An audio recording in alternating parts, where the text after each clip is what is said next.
War Against Women by Marilyn French. Wars of Control. Medical and Judicial Systems in League. The medical establishment is indifferent to women's health, but not if the women are mothers. Increasingly, medical practitioners, judges, and self-appointed morality police seek to take control of female reproduction. Some are trying to force them not to be mothers, whether they want to or not. Some try to force mothers to act in prescribed ways or face the consequences in court. We have discussed campaigns aimed at criminalizing abortion or coercing sterilization. Judicial decisions show a trend to force women to be the kind of mothers physicians and judges want them to be. Biologists are trying to take over reproduction. Here are some examples of the first phenomenon.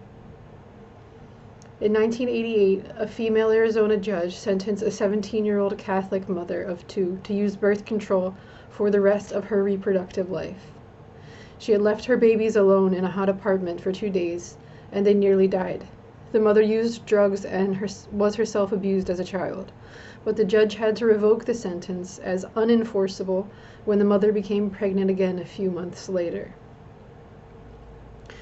As part of a plea bargain presented to her by the authorities after her 4-year-old son died of an overdose of the psychiatric drug she was taking, an Indiana woman agreed to be sterilized. After a 17-year-old admitted smothering her newborn daughter in 1990, a Florida judge sentenced her to 2 years in prison and birth control for 10 years after her release. The American Civil Liberties Union and the right-wing Family Research Council both protested the sentence, which was handed down despite a 1942 Supreme Court decision revoking a sentence ordering a man castrated for repeated moral turpitude. The Supreme Court asserted that the state may not control reproduction, but that judgment applied to a man. To underscore the interest of the right wing in such decisions, a male anti-abortion advocate tried to kill a California Superior Court judge who had ordered a woman who abused her child to use birth control. In 1990, a California judge ruled that a woman convicted of child abuse must use a new contraceptive that is implanted in the body and prevents conception for 5 years. Judges and medical experts persecute mothers who use drugs or alcohol, even though it has never been proven that moderate use of alcohol harms a fetus, and even though no one would think of punishing male alcoholics for damaging their sperm. In the campaign to force mothers to uphold standards of behavior not demanded of men, the judicial and medical establishments have the eager cooperation of the press. The New York Times made much of the fact that a single drink during pregnancy can cause intellectual and physical defects in a fetus, although the research on which the report was based asserted fetal damage could not be shown under 3 drinks a day, and that poverty and lack of education were more serious and widespread causes of birth defects. Jean Mager-Stellman and Joan E. Burton discussed an editorial in the prestigious New England Journal of Medicine asserting that women metabolize alcohol less efficiently than men. The editorial was based on a study of 20 men and 23 women alcoholics hospitalized for gastric dysfunction. Medical judgments about men are never based on such skimpy evidence, nor are they used to deprive men of their children. But increasingly, judges impose medical regulation of women who drink or take drugs, as some recent examples show. A Nevada woman who drank some beer the day she went into labor lost custody of her child because hospital workers smelled alcohol on her breath. A Wyoming woman trying to escape an abusive partner was put in jail because the police smelled liquor on her breath. A California woman was advised by her obstetrician to stay off her feet as shoe sex and street drugs and go immediately to the hospital if she started to bleed. She did not follow this advice. Her baby was born brain damaged and soon died. Authorities arrested her for failing to support her child under an old law intended to force men to support their children and rarely used for that purpose. Prodded by pro-life advocates, a hospital sought the court's advice on whether to perform a cesarean section on a woman who was seriously ill with cancer, against her wishes and those of her husband's parents and doctors. Everyone knew the operation would probably kill her and might not save the 25-week-old fetus, but the judge ordered the operation, which was performed before the woman's lawyers could appeal. The woman and the baby both died. Yet judges often refuse to order people removed from torturous life support systems when families wish it. The existence of a fetus seems to unleash judges' appropriative emotions. When this incident was dramatized on LA Law, the show's writers had a woman lawyer, Ann Kelsey, argue for the hospital and had the baby live. Television also casts women as defense attorneys for men accused of women-hating acts like rape, battering, and murder. This, no doubt, is a television version of equal rights. The Seventh Circuit Court of Appeals upheld a decision to bar fertile women from jobs that would expose them to lead. Discounting the workers' testimony, many wanted no more children or were celibate, averring that no child born to them showed ill effects traceable to lead exposure, and testimony from experts averring that lead is just as dangerous to male fertility.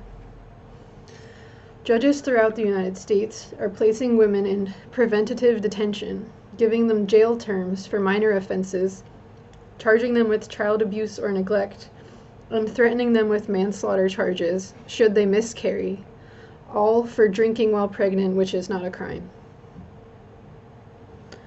Mothers are being arrested in their hospital beds if their babies test positive for drugs. Social workers are increasingly taking such babies away from their mothers on the assumption that a single use of drugs makes them unfit mothers, even if the mother had sought and been unable to get treatment for drug use. A Chicago woman who used cocaine was charged with involuntary manslaughter when her 2-year-old baby daughter died. A grand jury refused to indict her, but the state attorney's office considered charging her with possession, which carries a sentence of 1 to 3 years in prison. Yet persecution by the legal system frightens drug addicts away from treatment and prenatal care. Poverty and lack of education are often not within individual control. Ameliorating them requires state intervention. Moderate drinking, a relatively innocuous factor compared to mothers so starved they give birth to 2 or 3 pound babies, is within individual control. Like Muslim men who focus on women as the one element they can control when they feel their societies changing under their feet, men in Western societies that are collapsing under inequality and racism persecute women. Stellman and Burton ask why there are no stories about the effect on childhood development of fathers abandoning mothers or about chronic drinking in men, which leads to the production of abnormal sperm. The offspring of male animals that were given alcohol show testicular atrophy or behavioral abnormalities. In a courageous article in The Nation, Katha Pollitt pointed out this persecution of women. Her courage was underscored by the vicious letters protesting it. She asks if pregnant women will now be arrested for eating junk food, smoking cigarettes, taking aspirin, or traveling by air, and notes that judges imprison pregnant addicts but do not order drug treatment programs to accept them. Authorities punish poor women. Most of those arrested are of color and poor, but do not try to extend Medicaid to cover crack addiction. It pays for heroin addiction, or state funding of the supplemental feeding program for women, infants, and children. Judges do not stop landlords from evicting poor pregnant women or force obstetricians to treat them, nor do physicians who warn women against addictions offer their services. When judges jail women, they ignore the children they have who are cast on the state or impoverished relatives.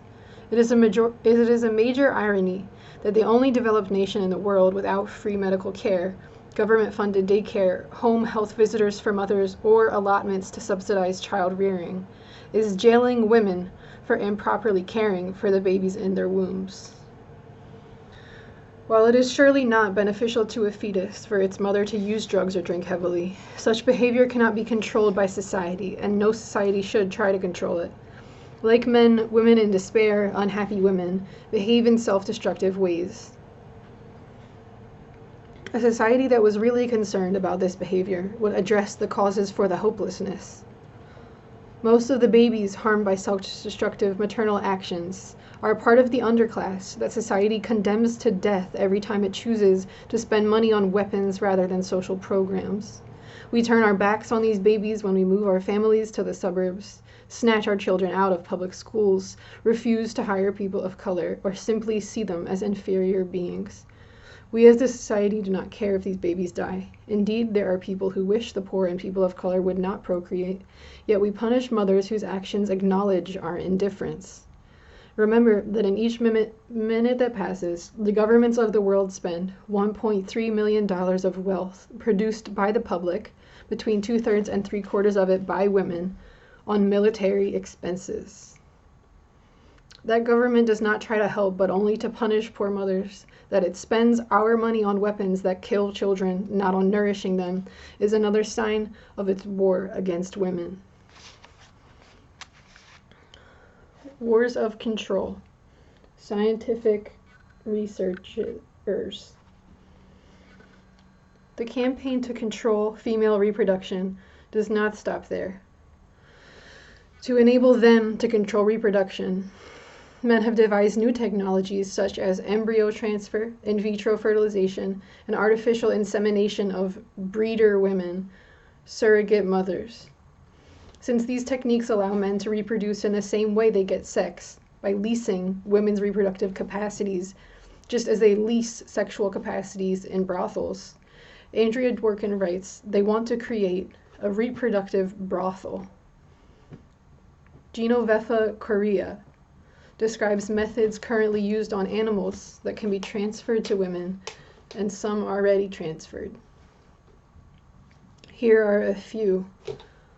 In artificial insemination, the fresh or frozen sperm of a superior male animal is placed in a gun, which is inserted in a rod, which is inserted into a female animal for insemination.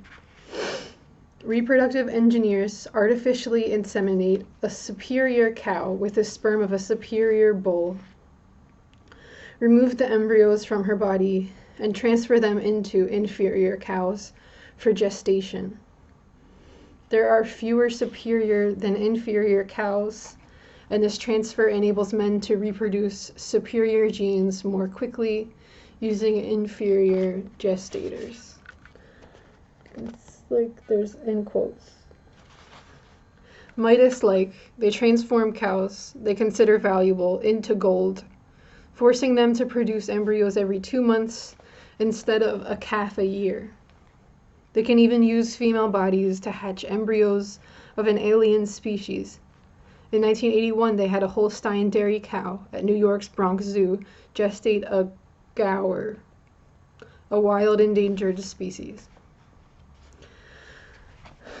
Superovulation. Animals normally produce 1 egg a month, but reproductive engineers want many eggs for efficient operation. Knowing that hormones produced by the pituitary gland affect the ovaries, they inject such hormones into a female, forcing her to ovulate from an abnormally large number of follicles, the small sacs enclosing eggs. This is superovulation. They've used hormones to force newborn animals with immature ovaries to produce eggs. Immature. They can also use them to force very old females to produce eggs.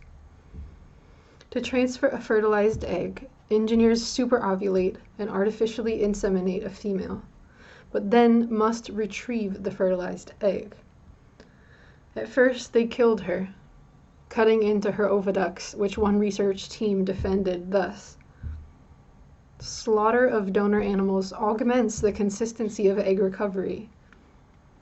But killing the animal lost them an investment, so they began trying to recover eggs by surgery. Because this often left the animal sterile or a problem breeder, they tried other methods and now use a two-way flow catheter to flush fluids into the uterus and collect the fluids with the eggs in a receptacle. We have no report on whether this process causes the female pain. Twinning.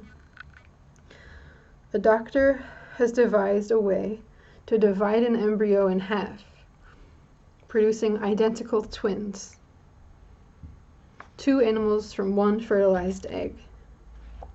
By twinning, you double, reliably, easily, fast, and cheaply, the number of embryos a valuable donor produces. 3 sets of females, not necessarily of the same species, are needed. Egg donors and primary and secondary recipients, in whose bodies the divided embryos are, respectively, cultured and gestated. Applying such techniques to humans made possible what is called the surrogate motherhood industry. The first attempt to transfer a fertilized egg to a human incubator was made in 1977. The mothers, who are real, not surrogates, are paid a small fee. The lawyers, doctors, and middlemen who arrange the implantation receive large fees. The huge profits to be made in this industry have led lawyers, physicians, legislators, and ethicists to address ways to institutionalize surrogate motherhood by state regulation and certification of the women, not the profiteers. Attorney Russell Scott wrote a book offering ideas for making professional breeding commonplace, suggesting men offer healthy young host mothers money, social security, educational opportunities, and other signs of public approval. Bioethicist George F. Kiefer insists, there are certainly enough women available to form a caste of childbearers, especially if the pay was right. Commending the example of an unemployed nurse who offered to bear a child for a couple so she could take herself and her young daughter off welfare. Indeed, men wax enthusiastic about the opportunities womb leasing offers women presumed to have no other skills. Vance Packard suggests it could offer young women an undemanding career. It would help if the hired mother was of an easygoing nature and enjoyed pregnancy and TV watching. She could even take another job if it were not physically arduous. He suggests selling tickets at a movie theater. If the mercenary mother gestated an embryo conceived with another woman's egg, little would be required of her in the way of education, family background, good looks, or even skin color.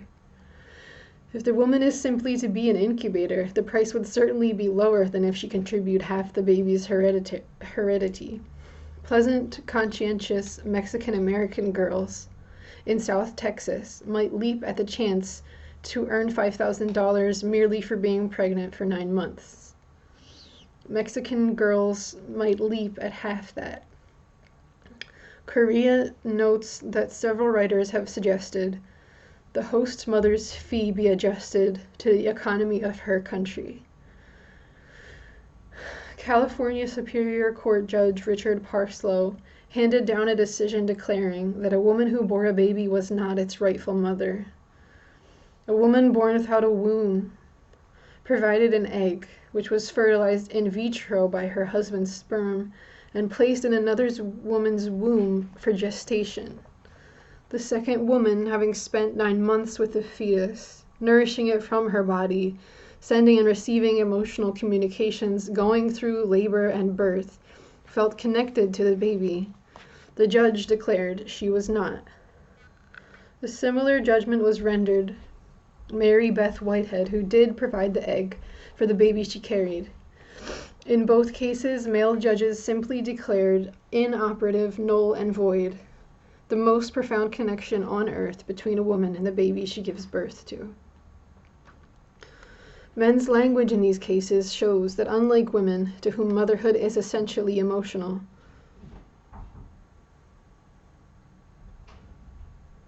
Men see procreation as primarily economic.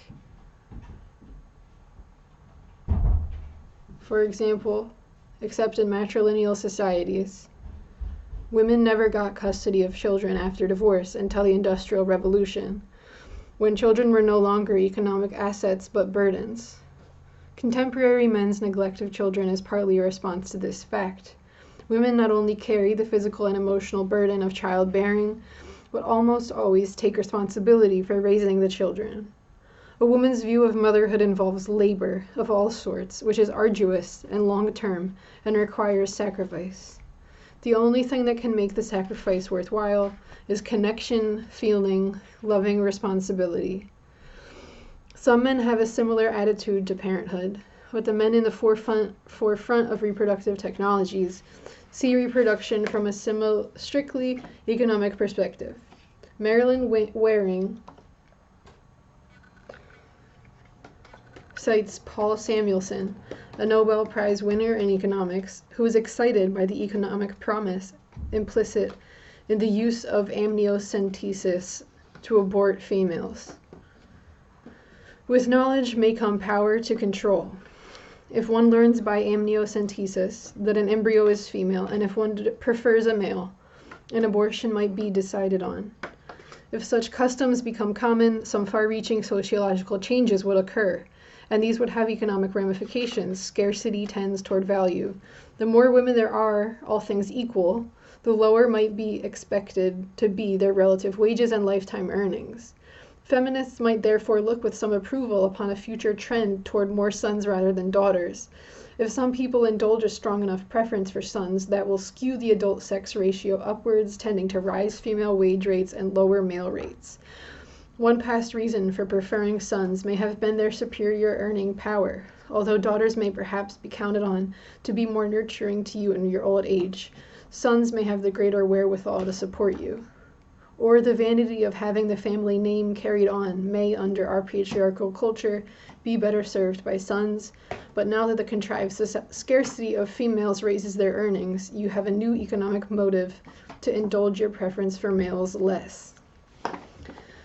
Physicist William Shockley, another Nobel Prize winner, came up with a plan to control population. First, propaganda will convince people that population limitation is desirable and necessary for survival. Then, after the Census Bureau calculates the number of children each woman may produce, 2.2 if 1/3 of a 1% increase in population is allowed each year, the Public Health Department will sterilize every girl as she enters puberty by subcutaneous insertion of a contraceptive capsule, which provides a slow seepage of contraceptive hormones until it is removed. This plan, devised many years ago, may sound fantastic, but note that such a contraceptive has indeed been invented, and that judges are already ordering it implanted into unwilling women who have come under their court's jurisdiction. At marriage, a woman will be issued 22 Desi-Child certificates. Note that she is precluded from reproducing until married, that is, firmly under the control of the patriarchy. When she hands over 10 of them, a doctor removes the contraceptive capsule, replacing it after she has a baby. After 2 babies, the couple may sell their remaining 2 certificates on the stock exchange or try to buy 8 more on the open market to have a 3rd child. Those who do not want children may sell all 22 certificates. Thus, only the well-to-do will have the privilege of producing more than 2 children. This plan has everything. Jonna Hanmer and Pat Allen remark that the plan puts female reproduction under the control of a state that is male-dominated, as Shockley presumably expected it to remain.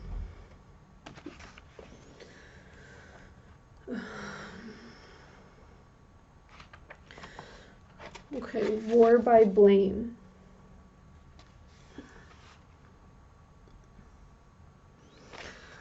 In a patriarchy, women must be mothers, and they, not men, are held responsible for failures in parenting. But women are also blamed for not bearing children. The biological facts of reproduction have been known for centuries and treatment has changed in line with new medical techniques and discoveries. But both scientific and popular thinking still focus on females as the cause for infertility. Women who do not bear children are bad. Over the last 2 centuries, scientists have persisted in asserting that women's natural maternal urges are subverted by educational, occupational, or political aspirations, equal rights, divorce, and birth control. Medical literature portrays childless women as the ultimate bad mothers, who by withholding mothering altogether are responsible for the downfall of national morality, home and family, the human race itself. The issue of infertility was revived in the 1980s to become the subject of hosts of professional and popular books and articles and television, news, and dramas. A prominent specialist on infertility called it a public health problem of academic proportions. Yet there is no substantive evidence that the overall incidence of infertility in the United States has grown in the past decade. Marguerite Sandalowski believes the focus on infertility is a response to women's greater autonomy and expanded freedoms. Infertility looms as a price women will have to pay for reproductive freedom, that young, upwardly mobile couples pay for concentrating on their careers, acquiring material goods, and pursuing sexual pleasure. It is another part of the worldwide war against women, waged in the knowledge that egalitarianism, or put another way, female autonomy, threatens the family, i.e. male prerogatives. Delaying childbearing can reduce fertility in some women. Contraception and abortion can sometimes lead to ovulatory irregularities, pelvic infections, and pelvic adhesions, impeding contraception. And sexually active women are more likely to use contraception, to have had one or more abortions, and to contract sexually transmitted diseases. In addition, today's natural environment and many work environments expose people to injuries and toxic agents that affect reproductive organs, preventing conception or causing miscarriage. But many of these factors affect men too. Though doctors know about sperm deficiencies and how men cause female sterility by transmitting gonorrhea, they are reluctant to hold men responsible, tending to exonerate the man if only one sperm cell could be shown to be viable. Contemporary literature on infertility continues to harp on female volition, writes Sandalowski, conflating 2 notions, that infertility is a result of a deliberate effort to thwart nature, and that it expresses a woman's unconscious or disguised will. Simply scanning the many forms of control men try to exert on female procreation produces a picture of total non-freedom for women. No matter what they do or do not do, they can never be right by these male standards, are always open to criticism, and sometimes to state or institutional intervention between them and their own bodies, them and their children. The web of regulation and interpretation men weave around women works to allow them to intervene whenever they want to, yet take no responsibility for the consequences. While men often couch their actions in language of good intentions, their real goal is power over women, to deny women their right not to have a child, or their right to raise their children as they see fit. Okay, that's the end of part 2. Thanks for watching.